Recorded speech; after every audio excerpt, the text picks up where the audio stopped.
Hola, bienvenidos a el podcast de hoy. Mi nombre es Paola Cano. Hoy tengo el placer de presentarles a José Ramírez, mi invitado especial y también compañero de podcast. Ustedes lo conocen como mi esposo, pero hoy quiero mostrarles otra perspectiva de él. Se los quiero presentar como inversionista, Ironman y emprendedor. Muchas gracias, José, por estar aquí. Muchas gracias por finalmente invitarme. Sí, así que no te invito. Sí. Bueno, José, cuéntame, ¿cómo empezaste con tu camino en el mundo de las inversiones? Bueno, es una pregunta bastante abierta, pero yo creo que si le podría colocar un punto exacto sería cuando tuve un trabajo en el banco. Uh-huh. Ahí fue donde empecé básicamente a entender cómo los bancos utilizan el dinero y empezó mi mundo a abrirse a las inversiones. Uh-huh. ¿Qué fue primero? ¿La bolsa, la parte de fitness o la propiedad raíz? Bueno, esas tres cosas han sido, en mi trayectoria de mi vida siempre han estado como muy juntas. Digamos que en cuanto a la inversión, digamos que fue lo último que realmente llegó, porque la parte física siempre estuvo desde muy temprana edad. Yo empecé a jugar para un equipo de waterpolo a la de los 10 años y ahí empezó a construir esa parte física, ¿cierto? Esa parte mental. Y ya después cuando llegué a Canadá, obviamente esa parte continuó y nunca ha parado. La parte física siempre ha estado ahí, siempre ha sido una constante en mi vida. La parte de las inversiones siempre fue curiosidad. Y precisamente cuando decidí trabajar en el banco, yo fui al college por año y medio y estudié mercado de finanzas. Entonces, el background mío en esa época era financiero. Y entonces ahí fue donde empecé con ese tema de las inversiones, cómo funcionan los bancos, cómo funciona el dinero y esa trayectoria. ¿Y cuál era el tercero? ¿Me preguntaste? No, te pregunté qué había sido primero, la bolsa, el fitness o la propiedad raíz. Y la propiedad raíz sí ya fue cuando finalmente conocí a la mujer de mi vida y ella realmente me encaminó mucho a esta gran pasión de ella. Pero vos ya te apasionaba la propiedad raíz. Sí, pero de la forma como tú me la transmitiste en esa época fue muy diferente. Por ejemplo, yo crecí en un ambiente con mi abuelo, que él se llegó a independizar financieramente a la edad de los 40 años. Entonces... ¿Y fue por medio de qué? Y fue por medio de la propiedad raíz, sí. Nosotros básicamente los fines de semana nos gastábamos fines de semana con él, después del colegio, ayudándole a limpiar las propiedades. ¿Cuántos años tenías? Ahí teníamos alrededor de los 10, 12 años. ¿Y qué te tocaba hacer? ¿Subirte a los techos? Exactamente, sí. En esa época no existía, para mi abuelo nunca existió el tema operativo de tener a alguien que le hiciera las cosas. Uh-huh. Él básicamente era el que mantenía las propiedades, pero tenía todo el tiempo del mundo porque realmente las propiedades le dieron esa libertad. Y tenía nietos para que le ayudaran también. Entonces... los colocaba... Total. Entonces fue una escuela. Una escuela que uno a veces, sino hasta que llega a estas edades más altas, se da cuenta que fue una escuela. De momento uno le parecía que era aburrido, que pereza un sábado ir a limpiar techos, pero en esa época yo creo que mi abuelo lo que estaba pensando era formar carácter en nosotros y que aprendiéramos el negocio. Qué bonito eso que decís de formar carácter, porque yo, pues aparte de que somos socios, soy tu esposa y yo veo que sos una persona muy disciplinada. Contanos cuáles son esos hábitos que te han ayudado a estar donde estás ahorita y a poder crear lo que tienes. Ok, yo creo que muchas personas creen que es un gran secreto, que hay una cosa escondida de cómo crear un éxito y en mi vida ha sido relativamente diferente, ha sido relativamente simple. Lo que pasa es que yo creo que en la simplicidad de las cosas es donde la gente pierde el valor. Yo creo que lo que me ha ayudado mucho es un horario, ¿cierto? Estipular un horario y estipular unas prioridades. Entonces, quitar la parte emocional cuando tú tienes que actuar. Entonces, si tú en tu horario estipulas que tú tienes que ir al gimnasio a una hora, ¿cierto? Tienes que comer a cierta hora, tienes que trabajar a cierta hora, tienes que encontrarte con una persona a cierta hora. Tu horario ya está dictando cuáles son tus normatividades de éxito. El seguirlo es simplemente la disciplina, ¿cierto?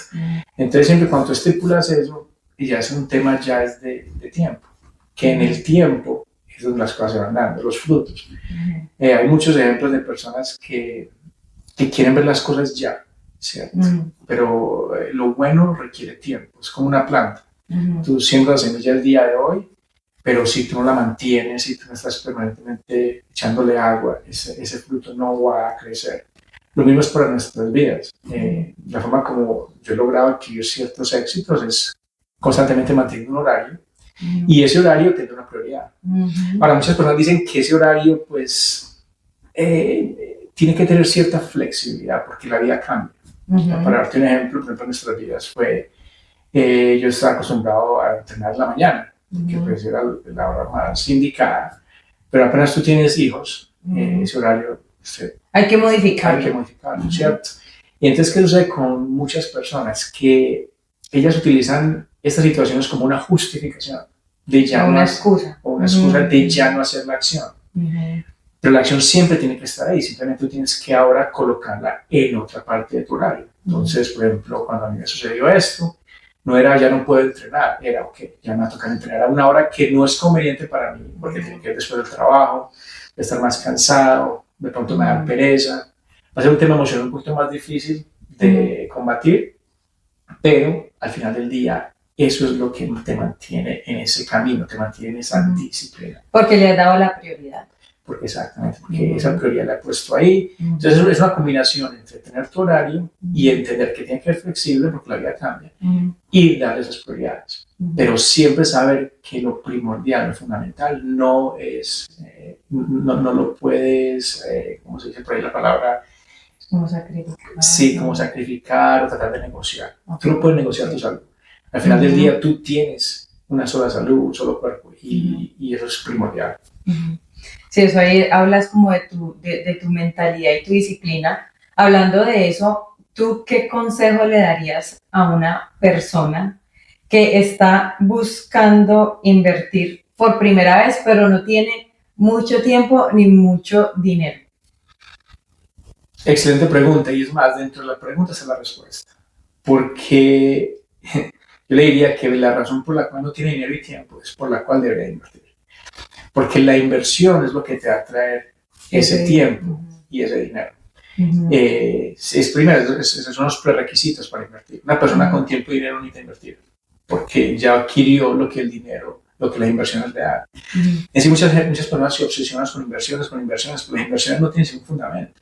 Y es darte tiempo a ti y a tu familia. Pero no solo tiempo, porque el tiempo solo sin estabilidad financiera, muchas personas tienen mucho tiempo. O sin salud. Y por eso yo te veo a ti como ese mentor, porque esas partes que como que son importantes en esas bases como de la vida de una persona, yo veo que vos las tenés claras y ahí has sido exitoso en cada una de esas partes de tu vida. Que aquí viene esta pregunta, que es que tú cómo aplicas la disciplina de fitness a esa disciplina de tu vida financiera. Ok, sí, a ver, el fitness es una retroalimentación inmediata. ¿Qué significa con esto? Que cuando estás yendo al gimnasio, te estás viendo en el momento presente un esfuerzo, ya sea si estás entrenando para masa muscular o estás haciendo ejercicios cardiovasculares. El feedback o la retroalimentación es inmediata. Entonces, ¿qué sucede? A ti te van a doler los músculos, a ti te va a doler el estrés que le estás generando, ¿cierto? Y es en la batalla de combatir ese dolor, ¿cierto? En el tiempo lo que te hace que esos músculos crezcan más eficientes y crezca esa masa muscular. Lo mismo con la parte cardiovascular. La primera vez a lo mejor te sientes demasiado fatigado, ¿cierto? Pero en el tiempo esa fatiga se empieza a colocar mejor y tu endurance empieza a crecer. Entonces, tú aprendes que utilizando tu cuerpo y entendiendo ese feedback, esa retroalimentación, cuando vas a la vida diaria, ¿cierto? Es igual. Si el día de mañana tú tienes que hacer una presentación o tienes que invertir en algo, tienes que entender que la primera vez que haces algo no te van a salir las cosas. O sea, yo tengo un dicho que por sí, o un dicho no, es una filosofía que yo no espero que las cosas salgan bien. Yo sé de por sí que las cosas no van a salir bien la primera vez. Entonces yo estoy tranquilo, porque yo ya estoy predeterminado a que en el tiempo las cosas van a dar mejor. Pero cuando tú entras a algo y empiezas a ver como que tú quieres que las cosas salgan bien hoy, ¿cierto? No entiendes el proceso. Entonces lo que te da la parte física es entender un proceso. Y después ese proceso lo transfieres a la vida diaria. Entonces, cuando estás entrenando, cuando estás adquiriendo ese proceso, si tú logras construir masa muscular, significa que tú tuviste que sufrir bastante en ese proceso, tuviste que ser disciplinado en ese proceso.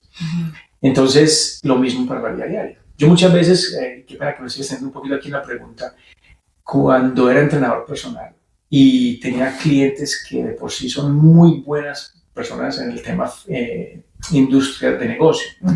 Les iba excelente, exitosos completamente, pero no tenían una salud clara, no tenían, digamos, un cuerpo sano.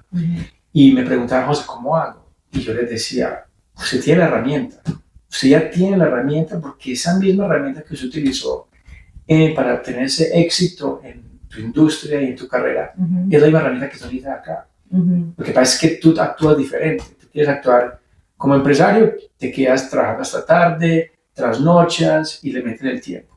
Y cuando vienes al gimnasio, nada más quieres entrenar 3 veces, 35 minutos. Entonces, como que tomas 2 diferentes ángulos, mientras que para que hagas el mismo éxito en esta área, tienes que tomar los mismos pasos. No le dan pues esa prioridad. Sí, no le dan ese establecimiento de que es igual. No hay una diferenciación, simplemente que uno es físico y el otro es simplemente un éxito corporativo.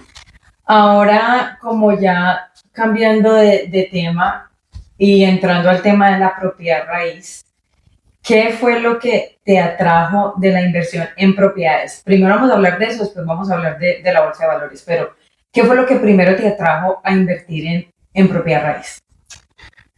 La propiedad raíz, bueno, primero que todo, un estudio.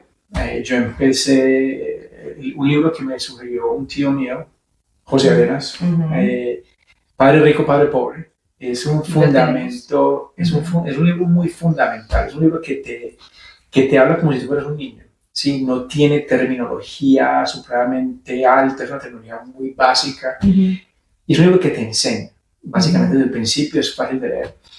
Entonces ahí empezó como ese camino y esa curiosidad con la propiedad raíz, ¿cierto? Pero lo que me fascina de la propiedad raíz es entender que es un apalancamiento, ¿cierto? Lo que llaman, tú básicamente, lo que haces con la propiedad raíz es que a ti el banco, tú vas a los bancos, eso es lo que aprendí cuando estaba trabajando en el banco, tú vas al banco a pedir plata prestada, ¿cierto?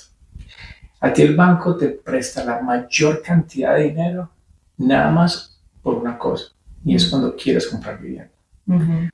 Puedes ir a un banco a que te apruebe para invertir en la bolsa de valores, un banco no te presta dinero para eso. Pero ¿por qué te presta plata por la propiedad raíz? Y estamos hablando de que aquí en Canadá tú nada más necesitas un 5% para la propiedad raíz, o sea que te estás apalanqueando un 95%. Entonces básicamente tú estás pagando con plata de otros. Entonces, ¿qué tan fácil es tú llegar y decir, o sea, me parece un negocio redondo llegar y decir, bueno, ¿qué te parece? Yo te presto el 95% de la plata, ¿cierto? Y si todo sale bien, en 5 o 10 años, la propiedad se valoriza $100,000. Tú te quedas con el 100% de la ganancia, ¿cierto? Y yo nada más tuve que poner el 5%. A mí me parece un negocio redondo. Ahora, eso es en términos generales, como es como para simplificarlo, la propiedad raíz, pero ese fue lo que más me llamó la atención, es cómo puedo yo apalanquear la mayor cantidad de capital en una industria donde los bancos ya están haciendo la mayor parte del trabajo.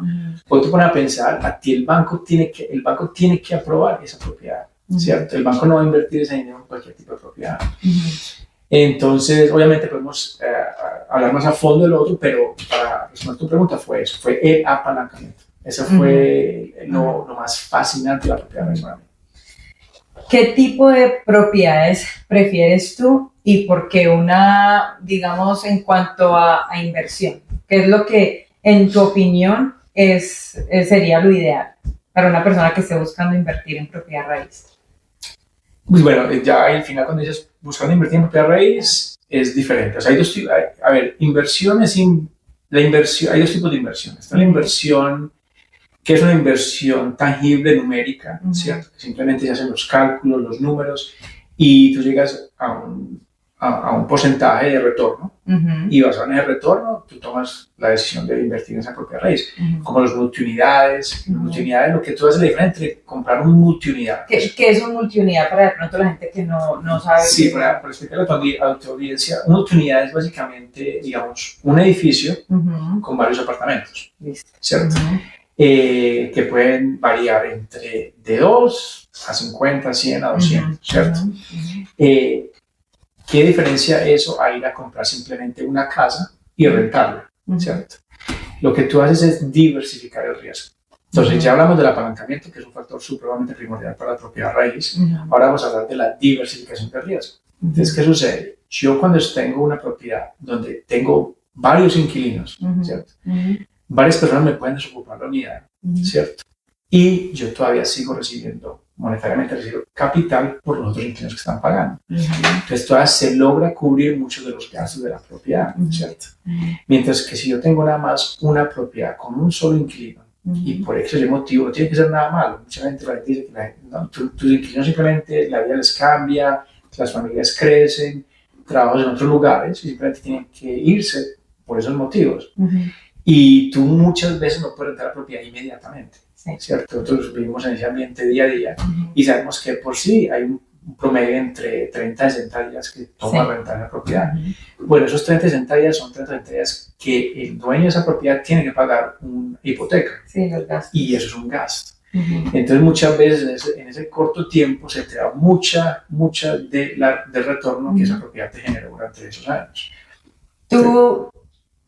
Sí, entonces por eso es que digo que si es simplemente por términos de inversión, los multiunidades sería como el punto para comenzar, así sea un dúplex. Ok, yo aquí tengo una pregunta de cuál ha sido la lección más valiosa que has aprendido invirtiendo, y también creo que sería bueno que explicaras todo tu trayecto en la parte de propiedad raíz, porque aparte de que tienes ese portafolio de propiedad raíz, o sea, tú también hiciste por un tiempo el negocio de que lo que se dice flip, que comprabas una casa, la remodelabas. Eso también lo hicimos en Colombia. Entonces sería bueno como que nos contaras un poquito como de esa experiencia, cómo fue esa visión que tuviste ahí, por qué te metiste. Sí, o sea, cuéntanos cómo fue que has logrado construir un portafolio de propiedad raíz. Bueno, yo tengo un perfil, empecemos por este lado. Mi perfil es un poquito de riesgo, ¿cierto? Yo soy la persona del medio entre dos hermanos. Tengo un hermano mayor y un hermano menor. De pronto el riesgo me ayudó mucho a tomar oportunidades, ¿cierto? Donde yo, pues como te digo, yo siempre veía que lo peor que podría pasar es un aprendizaje. Pero ¿qué sucede? Cuando yo voy con esa filosofía, es una filosofía que me brinda que yo entro a comprar una propiedad. No todo va a salir bien, pero en el proceso ese aprendizaje me va a hacer que la propiedad que compre siguiente va a ser mejor y la que siguiente sea mejor. Y de un momento a otro siempre vas a comprar propiedades que no esperabas que compraras en ningún momento. Y tú ya el miedo que tenías anteriormente es cada vez menor y menor y menor. Siempre va a estar ahí, porque es una constante. Siempre, especialmente cuando tú quieres adquirir nuevos horizontes, siempre está esa parte del miedo, porque es un tema que no has... Desconocido. Es desconocido, un tema de incertidumbre, por así decirlo. Entonces, al principio fue tomar esa acción y sabiendo que la apuesta era hacia mí, ¿cierto? La apuesta era, si yo le meto las ganas, si yo le voy a poner la dedicación que se necesita, la apuesta es conmigo, la apuesta no es con una industria, la apuesta no es con un mercado, la apuesta es hacia mí. Entonces, es confiar mucho en ti, confiar en que no importa lo que pase, yo saco esto adelante. Y esta filosofía viene mucho, ahora que lo estás hablando, es de la transferencia supuestamente del deporte. Porque en el deporte es así, el deporte tú no todos los días adquieres lo que quieres, es un fracaso constantemente. Pero lo que pasa es que en esta sociedad vemos un fracaso como algo malo. Nosotros nos enseñamos que cometer errores es malo. Es más, vivimos en un sistema educativo en el cual no promueven que tú cometas errores, quieren que tú no cometas ningún error. Entonces tú a cada rato, precisamente cuando terminas una escuela, no quieres cometer ningún error. Entonces Y cometiendo errores que uno aprende. Exactamente. Entonces, ahí fue donde tenemos aprendizaje. Y obviamente tú sabes, muchas de las cosas que vivimos con las primeras propiedades, y mucha gente habla de qué tan chévere simplemente tener propiedades y recibir plata y te sientas en una isla simplemente a ver margaritas, y la verdad no es así. Tú los fines de semana estás muchas veces cambiando toilets, estás muchas veces haciendo reparaciones, muchas veces estás llamando por la noche inquilinos porque les quedan las llaves adentro y tienen la estufa con cosas. Entonces, eso requiere un sacrificio, pero ese sacrificio es un sacrificio medido y vale la pena. Yo en este momento, por todo lo que hemos pasado, hemos vivido, nos ha tocado ir a la corte, nos ha tocado sacar tenas, nos ha tocado personas que nos han dejado las unidades completamente destrozadas, porque aquí en Canadá hay mucho tema de mental health. Y más, sin embargo, con todo eso, nosotros siempre somos un paso adelante para decirle a las personas que la propiedad raíz es un gran vehículo que en el tiempo tiende a dar un buen retorno. Así es. Bueno, quiero hablar ahorita como de consejos prácticos. Creo que ya mencionaste uno de los libros, pero te quería preguntar qué libros, recursos o prácticas recomiendas a alguien que quiere empezar. Mira, yo me considero una persona simple. Yo no soy el tipo de persona que habla muy estructural o con una lingüística muy avanzada. A mí me gustan las cosas simples, al grano, que tú simplemente no necesites tener demasiado conocimiento para entender. De las cosas que, como te digo, el Padre Rico, Padre Pobre es un lenguaje muy básico que te da una cantidad de información excelente.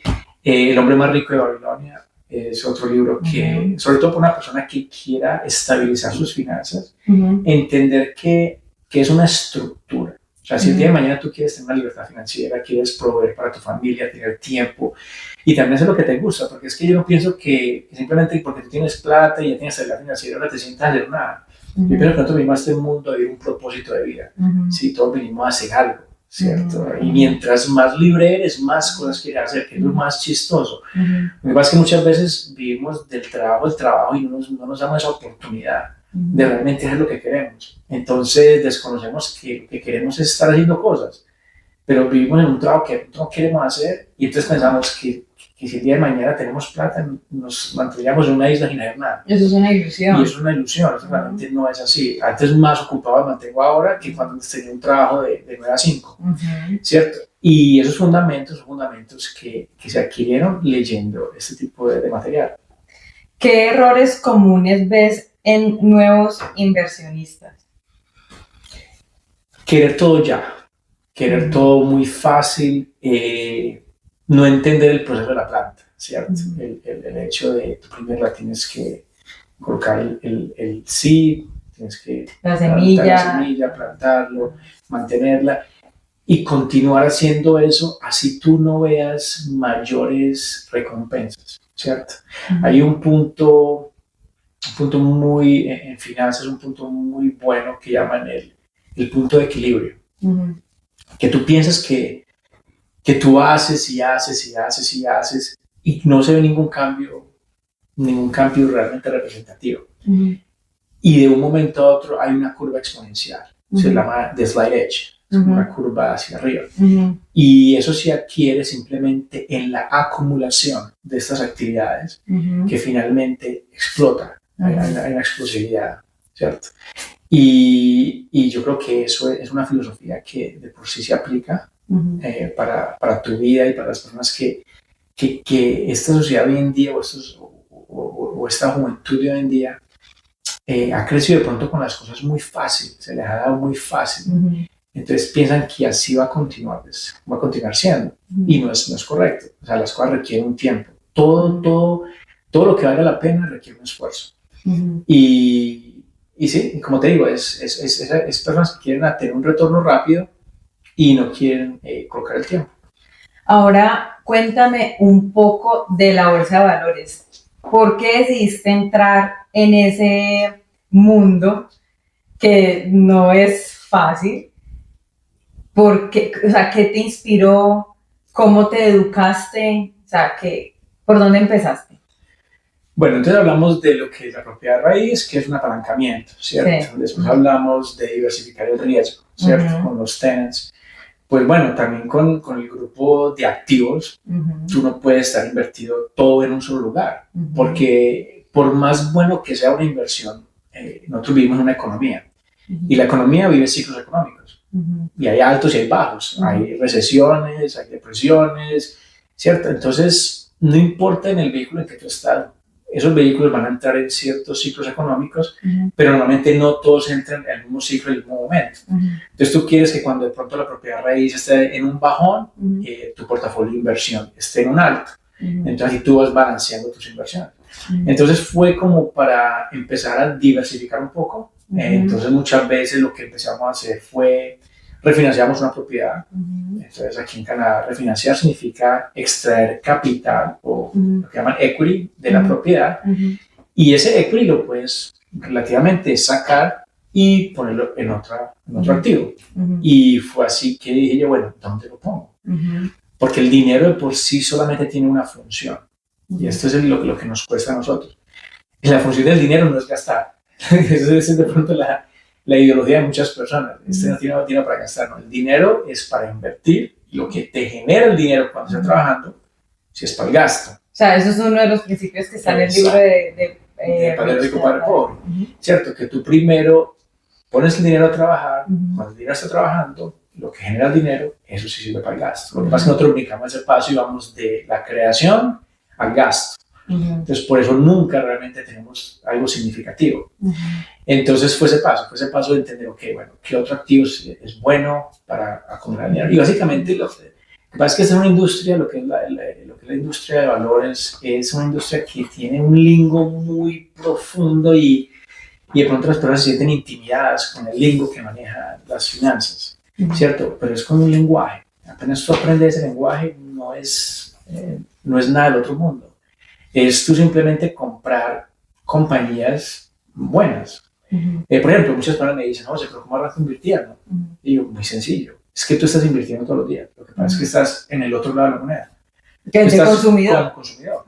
Te digo, cámbiate la moneda. Entonces me dice, ¿cómo hago? Y yo, pues sencillo. Entonces empieza a enumerar todas las cosas que tú compras en un mes. ¿Dónde las compras?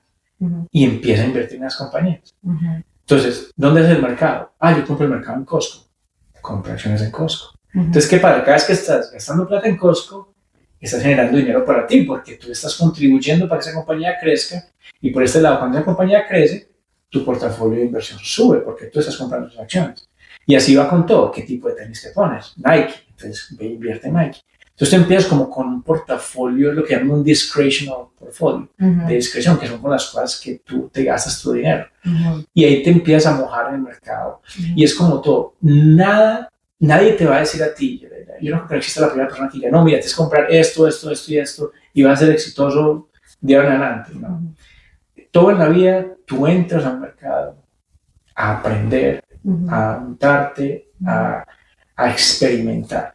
Y es en ese experimento, es que la gracia de crear es que esa satisfacción que te da a ti de saber que yo empecé comprando esto y ahora estoy comprando estas otras cosas, empecé con una casita, estoy comprando multiunidad, es ese logro de tú sentir que tienes esas destrezas que adquiriste en el proceso, nadie te las puede quitar. A veces aparezca todo el dinero del mundo en este momento que tú tengas, el día de mañana tú te puedes poner en un lugar y esas destrezas van contigo. Entonces tú puedes volver a edificar lo mismo que tenías anteriormente. O sea, prácticamente la mayor inversión eres tú. Esa es la apuesta, sí. Esa súper bien que entendiste la parte. Sí. Tú eres la mejor inversión, y en realidad la única inversión que deberías hacer es la apuesta hacia ti. Invertir en ti mismo. Bueno, yo creo que este episodio ha sido de mucho conocimiento, pienso que de inspiración para personas que están buscando crear su portafolio o comprar su primera casa, o de pronto que tienen, no sé, $200, $300, porque con eso tú puedes empezar también en la bolsa de valores, y yo sé que eso en un año se puede multiplicar por 10, por 100, o sea, es que es increíble. Te doy gracias por venir y compartir esa experiencia con nosotros. Y bueno, espero que este episodio haya sido de inspiración y de aprendizaje. Bueno, Gracias. gracias por tenerme.